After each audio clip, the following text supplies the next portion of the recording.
ಪ್ರಧಾನಮಂತ್ರಿ ಗ್ರಾಮ್ ಸಡಕ್ ಯೋಜನೆಯ 11 ಕೋಟಿಯ ಪ್ಯಾಕೇಜ್ ಕಾಮಗಾರಿ ಕಳಪೆ. ಹಿರೇಸರೂರಿನಲ್ಲಿ ರಸ್ತೆ ಡಾಂಬರೀಕರಣ ಕಳಪೆ ಕಾಮಗಾರಿ ರೈತ ಕರ್ನಾಟಕ ರೈತ ಸಂಘದಿಂದ ಆರೋಪ. ಗುತ್ತಿಗೆ ಪಡೆದ ಎನ್ಡಿ ವಡ್ಡರ್ ಕಂಪನಿ ಕಪ್ಪುಪಟ್ಟಿಗೆ ಸೇರಿಸಲು ಆಗ್ರಹ.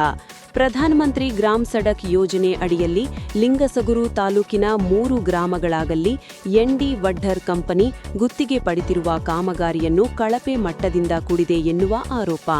ಈ ಕಾಮಗಾರಿಯು ಸಾರ್ವಜನಿಕರಿಗೆ ಮತ್ತು ಗ್ರಾಮಗಳಲ್ಲಿ ಓಡಾಡುವ ಜನರಿಗೆ ಅನುಕೂಲದ ಸಲುವಾಗಿ 11 ಕೋಟಿ ರೂಪಾಯಿಯ ಡಾಂಬರೀಕರಣ ನಡೆಯುತ್ತಿದ್ದು, ಈಗಾಗಲೇ ತಣಮಕ್ಕಲ್ಲ ಹಾಗೂ ಗುಂಡಸಾಗರ ಗ್ರಾಮದಲ್ಲಿ ಕಾಮಗಾರಿ ಸಂಪೂರ್ಣವಾಗಿ ಮುಗಿದಿದ್ದು, ಈ ಕಾಮಗಾರಿಯ ಸಂಪೂರ್ಣ ಅವಧಿ 11 ತಿಂಗಳಾಗಿದ್ದು, ಇಂದು ಚಿಕ್ಕಹೆಸರು ಹಿರೇಹೆಸರೂರು ಮಾರ್ಗವಾಗಿ ನಿಲೋಗಲ್ ತಲುಪುವ ರಸ್ತೆ ಡಾಂಬರೀಕರಣ ನಡೆಯುತ್ತಿದೆ.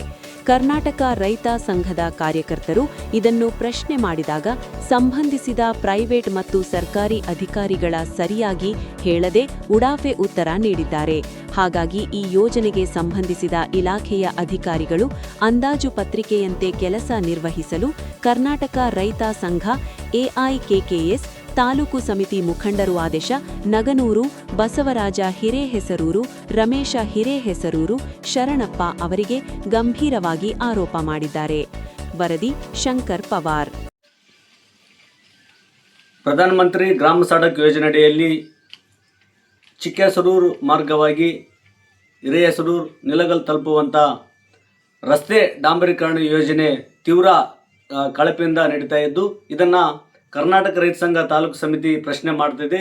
ಈಗಾಗಲೇ ಟೋಟಲು ಈ ಒಂದು ಯೋಜನೆ ಅಡಿಯಲ್ಲಿ 11 ಕೋಟಿ ರೂಪಾಯಿ ವೆಚ್ಚದಲ್ಲಿ ಕಾಮಗಾರಿ ನಡೀತಾ ಇದೆ. ಈ ಪ್ಯಾಕೇಜ್ನಲ್ಲಿ ಗುಂಡಸಾಗರ ಟಣಮಕಲ್ ಈಗಾಗಲೇ 2 ಗ್ರಾಮಗಳಲ್ಲಿ ಸಂಪೂರ್ಣವಾಗಿ ಕಾಮಗಾರಿ ಮುಗಿದಿದೆ.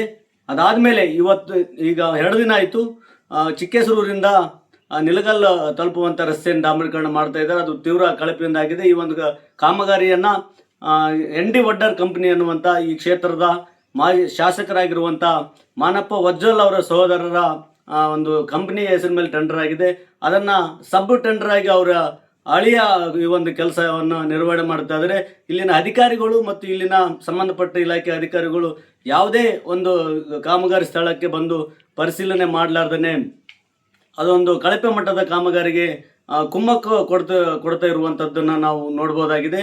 ಜೊತೆಗೆ ಇವತ್ತೇನು ಇಲ್ಲಿ ಕಾಮಗಾರಿ ನಡೆಸ್ತಕ್ಕಂಥ ಇವತ್ತು ಸಾರ್ವಜನಿಕರ ಮತ್ತು ತೆರಿಗೆ ಹಣದಲ್ಲಿ ಇವತ್ತು ಏನು ಚಿಕ್ಕಹೆಸರೂರು ಮತ್ತು ನಿಲಗಲ್ ಮಾರ್ಗವಾಗಿ ತಲುಪುವಂಥ ಕಾಮಗಾರಿ 3,37 ಲಕ್ಷ ರೂಪಾಯಿದ ಕಾಮಗಾರಿ ಆಗಿರ್ತದ. ಆ ಕಾಮಗಾರಿಯನ್ನು ಯಾವತ್ತೂ ಕಳಪೆ ಮಟ್ಟದಲ್ಲಿ ಮಾಡಬಾರ್ದು. ಪುನರ್ ಅಧಿಕಾರಿಗಳು ಪರಿಶೀಲನೆ ಮಾಡಿ ಗುಣಮಟ್ಟದ ಕಾಮಗಾರಿಯನ್ನು ಮಾಡಬೇಕು. ಜೊತೆಗೆ ಇಲ್ಲಿ ಓಡಾಡ್ತಕ್ಕಂಥ ಸಾರ್ವಜನಿಕರಿಗೆ, ವಾಹನ ಸಂಚಾರಕರಿಗೆ ಅನುಕೂಲ ಮಾಡಿಕೊಡಬೇಕಂತ ಈ ಮೂಲಕ ನಾವು ಆಗ್ರಹಿಸ್ತಾ ಇದ್ದೀವಿ.